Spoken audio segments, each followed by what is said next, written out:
Today is Saturday, June 29th. The first presidential debate of the 2024 election season is now in the books. President Biden and former President Trump came face to face for the first time in 4 years, this time on CNN's debate stage Thursday night. Now it's all about the reactions to their performances and answering the question, what comes next leading up to Election Day in November? So let's dive in, because that's exactly what we're talking about with two political strategists today. You'll hear a Democrat's take soon, but first up, the Republican reaction from Scott Jennings. He's a senior CNN political commentator, host of the podcast Flyover Country, and he previously served as a special assistant for political affairs under President George W. Bush. Welcome to the Newsworthy Special Edition Saturday, when we sit down with a different expert or celebrity every Saturday to talk about something in the news. Don't forget to tune in every Monday through Friday for our regular episodes, when we provide all the day's news in just 10 minutes. It's fast, fair, fun, and on the go. I'm Erica Mandy. It's time for today's Special Edition Saturday. You ready? Let's do this. Scott Jennings, thank you so much for joining us here on the Newsworthy. Great to hear your voice. Thanks for having me. So I just want to start with your reaction to Thursday night's debate. I'm shocked by what I saw.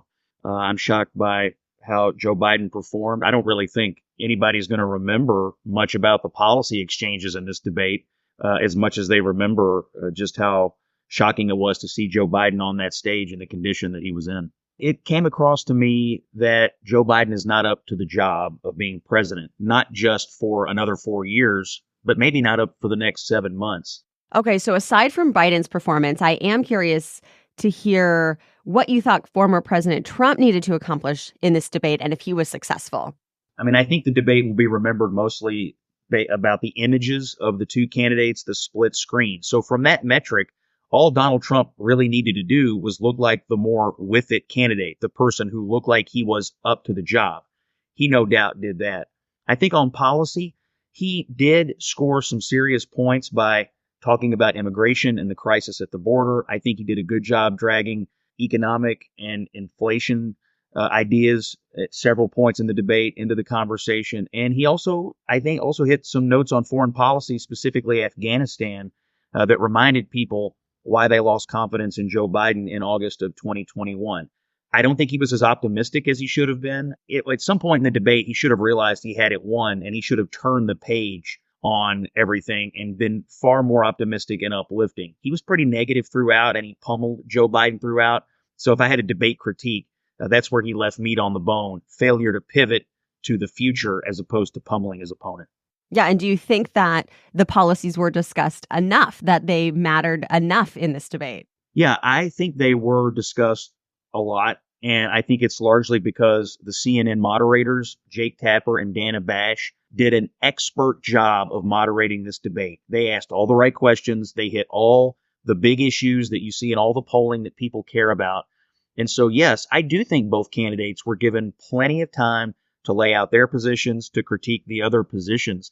And I think Trump did okay on some, not as well on others. And the substance of what Biden said on a few maybe wasn't terrible. But again, I just keep going back to the image of this. So much of this election is a vibes election. It's visceral. It's how you're reacting to these two guys. It's less about picking apart their individual policy differences. And so I think when we remember this debate between now and November, and then when we think about it in the years ahead, we will think that this was one of the most consequential debates in modern American political history. And we'll really only remember it for one thing, and that was the way Joe Biden appeared on the television camera. And you work for CNN, but what did you think of the lack of fact-checking during the debate? Because even a fact-checker on CNN after the debate said that Trump had at least 30 false claims compared to Biden's at least 9 false claims. Do you think that should have been allowed, and what impact did that have? I thought the way they set up the rules on that front was just fine. I mean, look, if you want to fact-check somebody, have them on, interview them, and do that in the course of an interview. That's not what this was. This was a debate between two candidates. It's up to the two candidates to make their case and to critique each other. And I think the rules gave them enough space to do that. Both candidates had plenty of time. In fact, there were a number of times when Joe Biden was asked a question and the moderator had to come back and say, well, Mr. President, you still have 80 seconds. Is there anything else you want to add to this? I don't think it's really Jake and Dana's job to sit there and fuss at one candidate or the other for 90 straight minutes. That's not the point of a debate.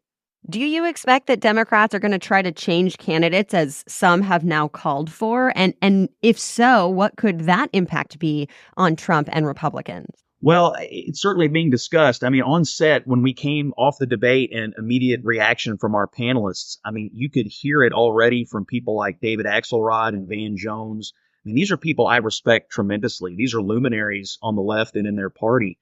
And they were already talking about that a conversation needs to happen with Joe Biden. Now, the reality is he's the nominee. He has the delegates. He's the president of the United States. It's not like you can waltz in there and take it away from him. He would have to self-select. I don't know. I do know this. Democrats have argued for years that Donald Trump is an existential threat to democracy, that the country will end as we know it if he gets elected again.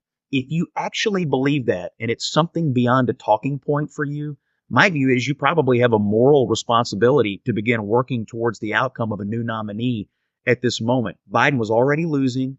His approval rating was already 38% before the debate started. He was in the quicksand up to his neck. Now he's up to his forehead. I don't know how he's going to get out of it. But if you're a Democrat and you believe what you've been saying, I don't know how you can let this continue, because you are slow motion running into a train wreck in November where Donald Trump gets reelected and Republicans sweep this election. What do you think the impact of this debate will ultimately be, especially on those, all-important undecided voters? Well, I think a lot of undecided voters are undecided today because they don't like either choice. So I think for those people, they're probably still not going to love their choices, but they're probably looking at a situation where one person doesn't seem like they are capable of doing this job for 4 more years, and one person does. So I do think that it's probably going to help Trump with that crowd. I'm not saying they're ever going to love Trump, but if they're trying to judge, like, you're asking me to vote for you to give you a job for the next 4 years, it's just hard for me to imagine anybody watching that and concluding that Biden could do it for 4 years. And therefore, you have to believe some people are going to say, well, Trump looks like he's at least up to the tasks, even if I don't love what he does or what he says all the time. What would be your advice for the Trump campaign going forward? What should they do next? They just need to remain calm. They could be on the brink of winning a landslide election if Donald Trump will try to unify the country, try to be positive, and you don't have to pummel Biden really for the next several months to accomplish the goal here, and that's 270 electoral votes. We are still more than 4 months away from the election. So ultimately, do you think the influence of this debate is going to last all the way to Election Day? Oh, I do, actually. I think it's going to be a seminal moment, maybe the most pivotal moment in the campaign. There's not that many events left on the schedule. You have both party conventions. That rarely moves the needle. Mostly partisans watch that. There is another debate scheduled. I'll be shocked if that happens. Unless there are intervening world events or, external influences, I'm not sure what other huge moments exist that could change the trajectory of the campaign. Any final thoughts as we think about this debate and move forward in the election? Yes, I think about what happens in a campaign the day after a big moment like this, and I must have been channeling some vibes with Trump's campaign manager, who, while we have been recording this podcast, texted me and said the campaign raised in excess of $8 million last night. On the other side of this algebra, I wonder over at the Biden campaign right now if they are in a panic about money drying up. For so long, Biden had the financial advantage. Then Trump's trial in New York ended, and they raised a ton of money then and sort of erased that advantage. Now this debate may actually put Trump far, far ahead of Biden in terms of resources. That's a rough place to be for the incumbent president. All right, now let's get reaction from Democrats. And before we get to our guest, a quick update that just yesterday, President Biden acknowledged his lackluster debate performance, telling a crowd in North Carolina that, quote, "I don't debate as well as I used to." But then he stood firm, adding, quote, "I know how to do this job. I know how to get things done."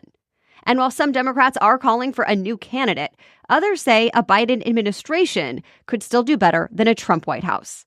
Our next guest is Emily Amick. She's a lawyer, journalist, and political analyst who previously served as counsel to Senate Majority Leader Chuck Schumer. You may also know her as Emily in Your Phone on Instagram, where she shares her insider insights on the political process. And her upcoming book, available now for pre-order, is called Democracy in Retrograde. It's said to be an uplifting and useful book of activism for those who feel overwhelmed by this election. So coming up next, Emily Amick responds to Biden's and Trump's performances and gives her advice for the Biden campaign moving forward. But first, let's take a quick break for our sponsors. If you're like me, then having a great fitting, high quality t-shirt is a must-have summer staple. And I found the perfect t-shirts from SKIMS. And look, finding the perfect tee is not easy. Does it fit right? Does it just fall apart the first time you wash it? Well, you don't have to worry because SKIMS makes the best basics. I have 2 SKIMS tees so far, and I'm constantly wearing both of them. The cotton jersey t-shirt in the color marble and the Fits Everybody tee in onyx. Both have this great fitting, soft, stretchy material that makes it so easy to dress up or dress down. So I can wear these tees with joggers for a quick errand or working from home, or throw them on with some jeans and a blazer for a night out. They are so versatile. Plus, I love wearing them because not only do they look great, they feel great. They're super soft and comfortable.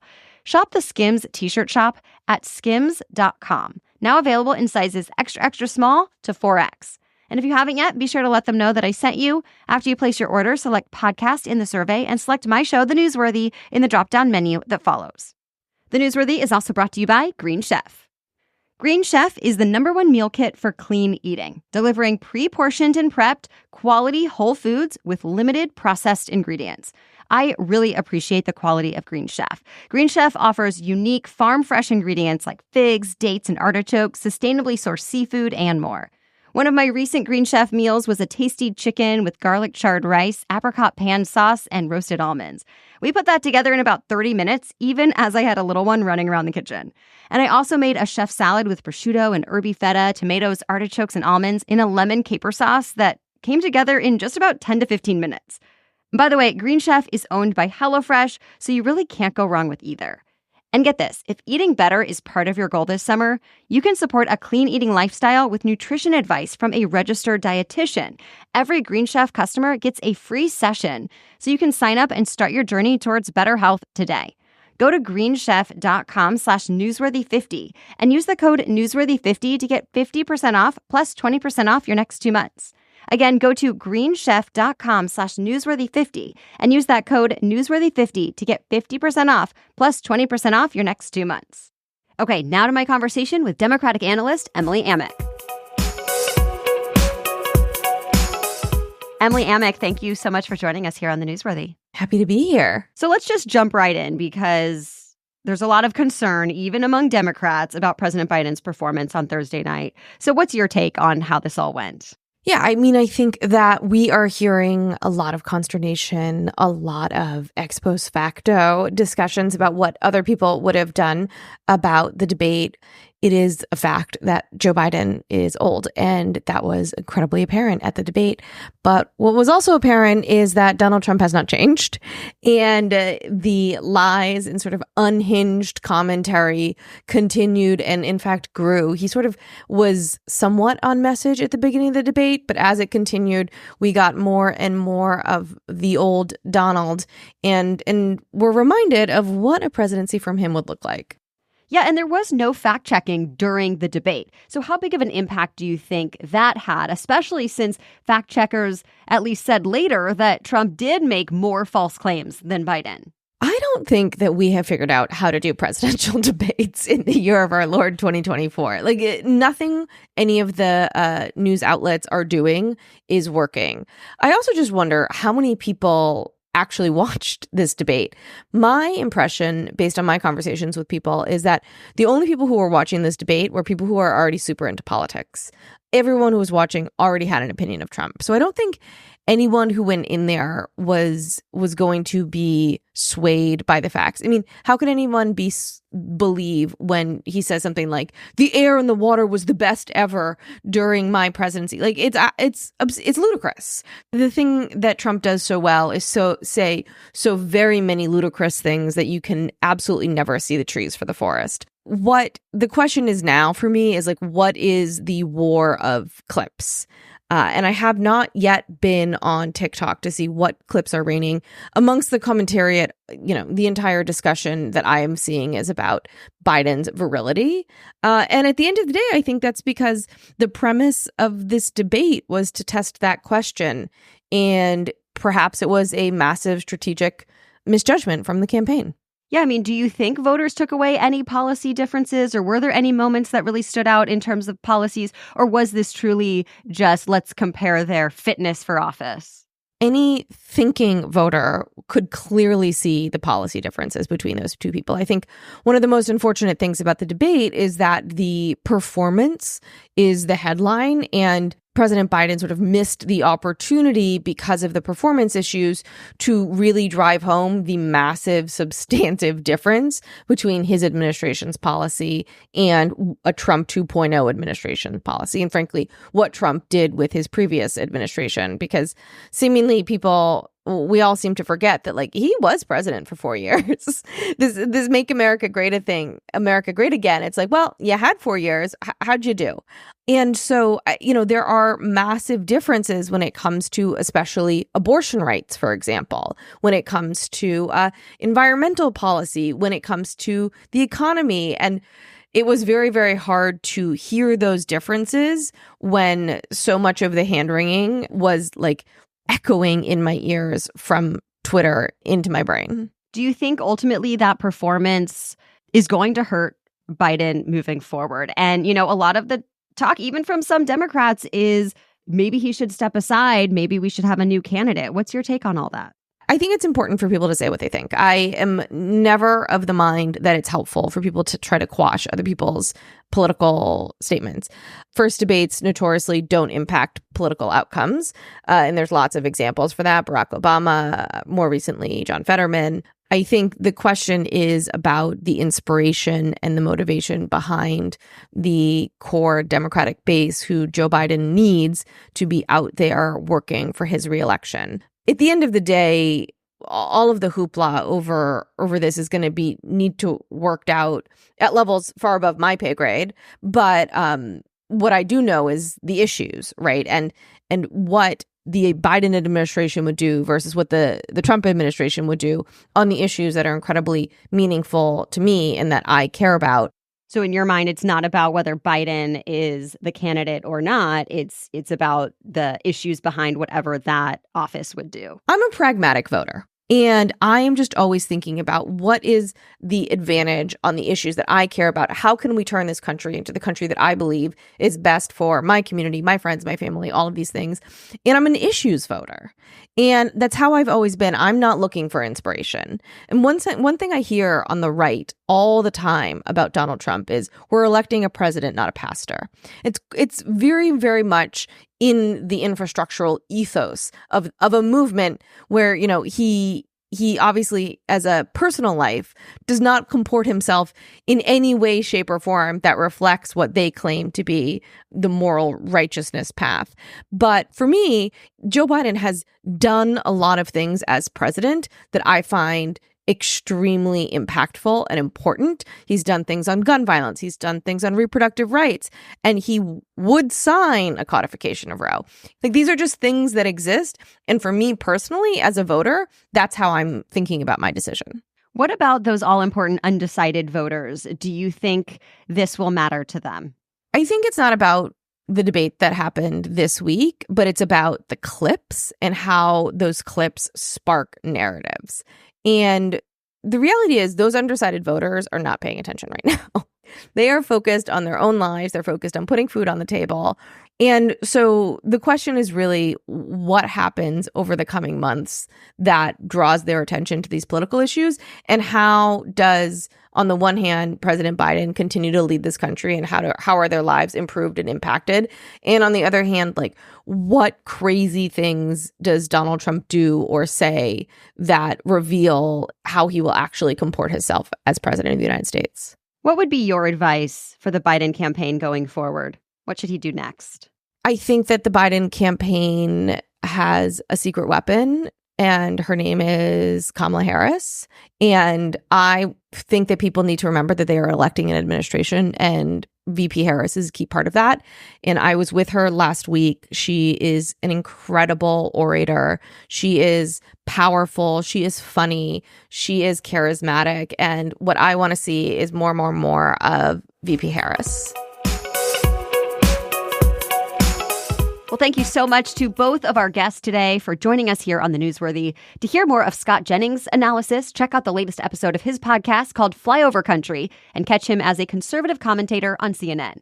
And for more from Emily Amick, follow Emily in your phone on Instagram and order her new book, Democracy in Retrograde. We have links to everything in our episode notes on thenewsworthy.com.